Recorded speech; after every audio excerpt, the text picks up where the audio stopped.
So how much did it cost to start MSG Networks? Well, and where did you get the money? Yes, I borrowed $600,000 from UA Columbia and paid it back in the first year. That's a heck of a loan. Women are so good at this. I mean, really. I like guys too. Don't worry. I grew up with the guys. I competed all my life with the guys, and I love guys. But it's amazing. It's the truth. It started with $600,000, but you couldn't. You can start media companies with a lot less than $600,000 today.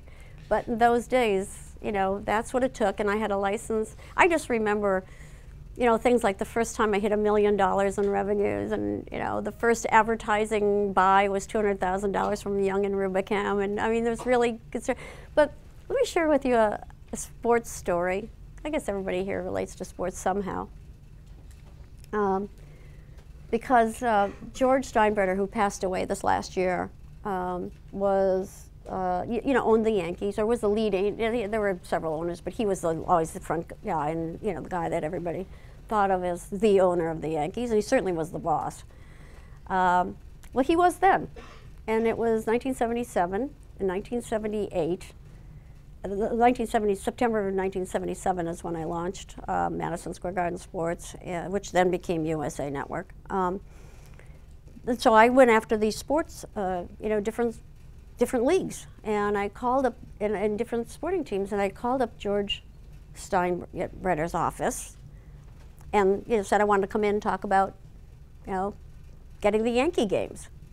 Now, when I was a kid, I was a baseball fanatic. I was in love with Henry Aaron. He was a Milwaukee Brave, not an Atlanta Brave. They were Milwaukee Braves back, and they won the World Series in 1957, which is the only time they could beat the Yankees. So yeah, I have this history of baseball, and so I called up George, and I said that I wanted to come in and talk to him about getting a license to broadcast the Yankee games. I figure people love the Yankees and hate the Yankees, but they watch the Yankees, because they're always doing things, so the players are always in some kind of news. And I got invited in, and I negotiated a deal, and it wasn't really that difficult to negotiate, to get the contract to televise the Yankee games. So I added them to my package, and in the spring of 1979, in April of 1979, we had our first game. And we're going to do weekly games, so that's what we contracted for, to do weekly games during the week. And it was a great start off. It was against the Red Sox. That is a traditional rivalry even today. Sure. And it went in extra innings. Yankees won when George White hit a home run in the 14th inning. And it was just a phenomenal start. And now I've got about 2 million cable subscribers on the network around the country, and the cable operators love this. The cable operators love sports, so I knew they'd pay for it. So next day I go to my office, phone rings, and it's Bowie Kuhn. Now then, Bowie Kuhn was the commissioner of Major League Baseball.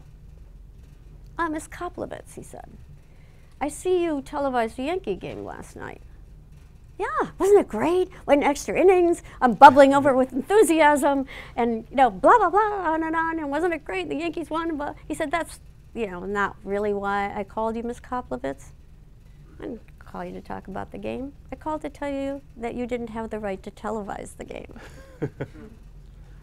Oh, really? I have a contract right here from George Steinbrenner. I have it right here on my desk, a signed contract with George Steinbrenner. He said, yes, well, that's what I wanted to tell you, Miss Koplowitz. He didn't have the right to sell them to you. See, George was always trying to pull one over on everybody else in the league, so I thought to myself, oh. I said, well, I mean, really, why isn't this contract valid? And I'm asking these questions. I said, look, you should let us do this because, people are going to love this. They're going to love watching the Yankees and all this sort of stuff. And he wasn't buying it, not buying it. And he said, now you better stop and desist. I'm going to get a restraining order. I'm going to file in court and get a restraining order to stop you. Now, I'm a little tiny company. Got $1 million in revenues. I can't take on Major League Baseball in court. I don't have any money to do that, And I'm thinking to myself, yikes, I've now got these contracts with my affiliates. They're paying me to get these games, and the first game, and I'm told I don't have the right to televise these games. And I thought, oops. You see, when you're an entrepreneur, you do things, you just plunge ahead, and sometimes you don't realize that you're plunging into an abyss. So I hung up the phone. I said, I'll call you back. Well, I go, my husband, as I explained, is a communications lawyer, was in another building, but in the same complex in New Jersey, in Oakland, New Jersey. And so I went over to say, hey, hey, Bill.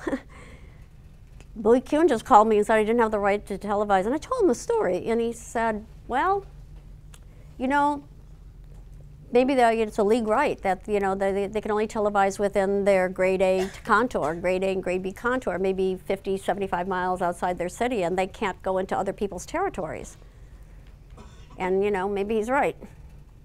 Maybe you don't have the right to do that. Maybe you should have thought of that. Well, I didn't even know to think of it. So, okay. Didn't think of that. So I'm thinking to myself, I'm going back to my office, and I thought to myself, well, and I asked him about a restraining order, because I really didn't know how easy it was to get a restraining order or whatever. And he said, look, Major League Baseball wants a temporary restraining order, they're going to get it. So I said, whoops, there won't be any game next Thursday night then, thinking to myself. So now I think, oh, well, I'm in trouble. So I go back to my office, I'm sitting there thinking, so I said I'd call him back. So I picked up the phone and called him back. And I tried to talk him into rethinking this, that maybe I could really do the Yankee games and maybe I could give a license or something to Major League Baseball. He's not buying it. He's just not buying it. First of all, he's pissed off at, George Steinbrenner, because he didn't have the right to sell it to me, and he went ahead and did it anyway and all this sort of stuff. So anyway, I stopped. And I said, okay, I'll trade you. Silence. I'm waiting. And he finally said to me, I don't understand what you're talking about. Trade me what? I said, I'll trade you this Yankee deal for a deal with Major League Baseball. And that's how I got my deal with Major League Baseball. He said, I'll see you in my office tomorrow morning, Ms. Koplovitz, at 9 o'clock. No kidding. That's how I got Major League Baseball. Nicely done. Nicely done. So, sometimes as entrepreneurs and passionate people, we just charge ahead blindly into an abyss, as I said. But, I think one of the characteristics that is important is flexibility, creativity, and the ability to think on your feet.